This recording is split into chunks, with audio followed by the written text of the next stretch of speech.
Assalamualaikum warahmatullahi wabarakatuh.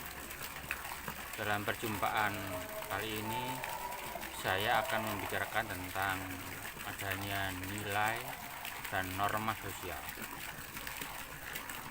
Kalau kita berbincang tentang nilai, itu kita akan melihat sesuatu itu yang dianggap berharga atau dianggap tidak berharga, sesuatu yang dianggap penting atau sesuatu yang dianggap tidak penting. Kemudian orang juga mengatakan bahwa nilai itu sesuatu yang dianggap mulia atau sesuatu yang dianggap hina. Nah, pemahaman tadi tentang sesuatu yang berbeda tadi itu memunculkan nilai. Jadi orang itu bisa melihat suatu hal itu menjadi bernilai.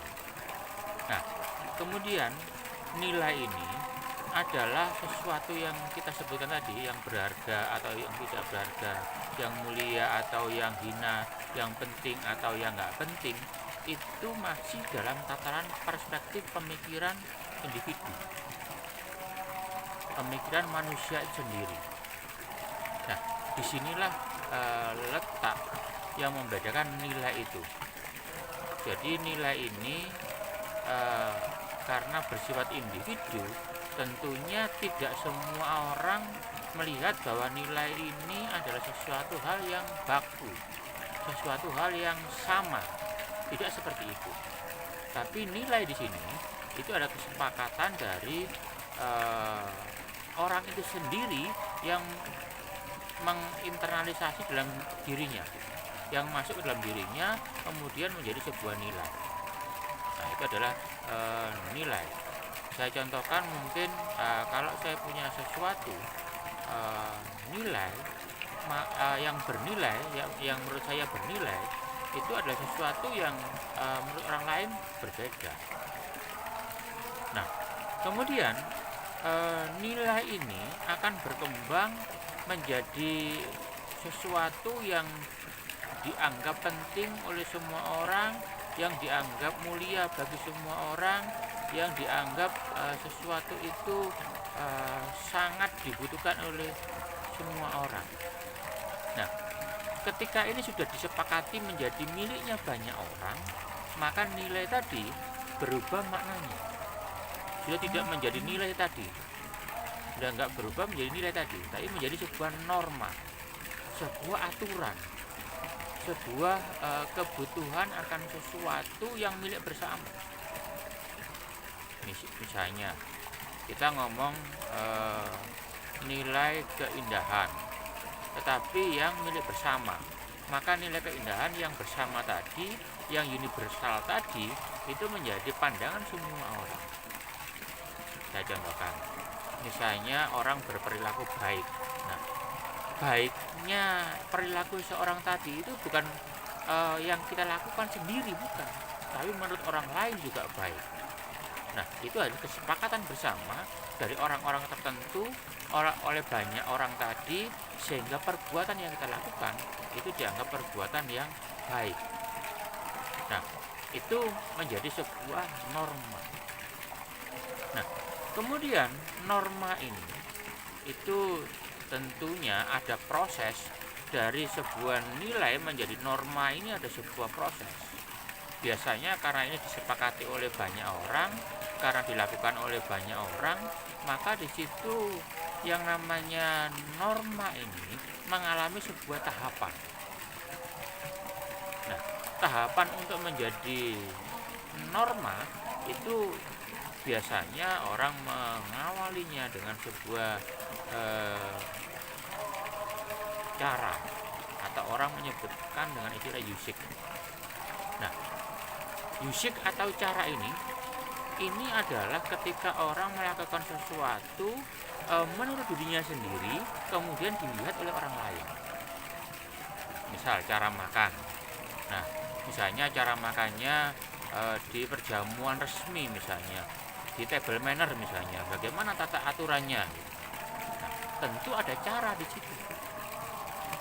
Caranya tentunya tidak sama dengan kita makan di warung-warung pinggir jalan, itu nggak akan sama.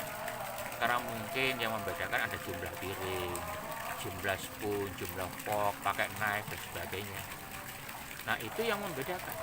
Itu dari caranya menggunakan. Kemudian cara ini ketika dilakukan oleh orang secara berulang, maka cara ini akan berubah menjadi kebiasaan. Nah, kebiasaan ini sering orang menyebutkan dengan istilah focus.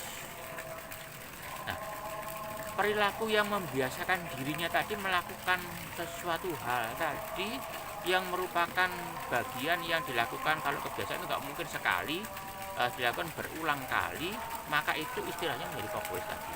Dia berulang melakukannya. Jadi di sini misalnya kita berbincang tentang sanksi gitu ya.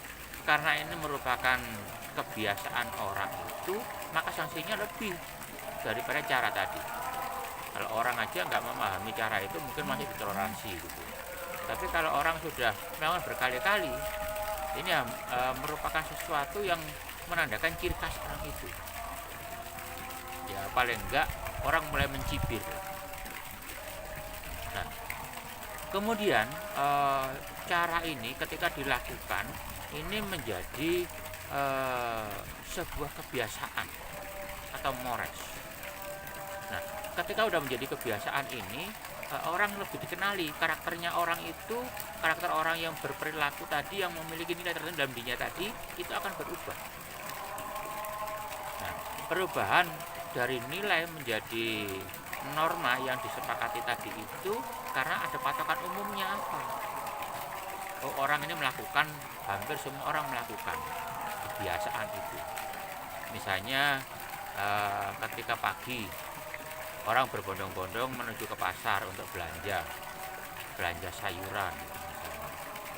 Nah, dia ke pasar. Ke pasarnya mana? Pasar tradisional karena rumahnya di desa. Nah, dia belanja tadi itu merupakan kebiasaan.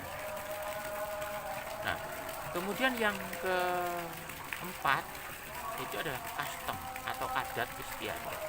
Nah, ketika itu sudah menjadi adat dari kebiasaan yang dilakukan tadi, kemudian orang melakukan banyak dan dilakukan menjadi sebuah adat di situ, maka nilai tadi sudah berubah bulat. Artinya sanksinya pun menjadi lebih tegas. Nah, kalau mores tadi mungkin sanksinya hanya diasingkan, gitu. Tapi kalau sudah adat ini malah bisa diusir dari tempatnya dia bisa diusir dari wilayah itu sanksi. Nah, itu perubahan nilai menjadi sebuah norma, itu tahapan yang tadi minimal ada 4 tahapan untuk menjadi sebuah norma tadi. Oke, saya kira itu bagaimana nilai ini berubah menjadi sebuah norma. Oke, saya akhiri. Wassalamualaikum warahmatullahi wabarakatuh. Salam.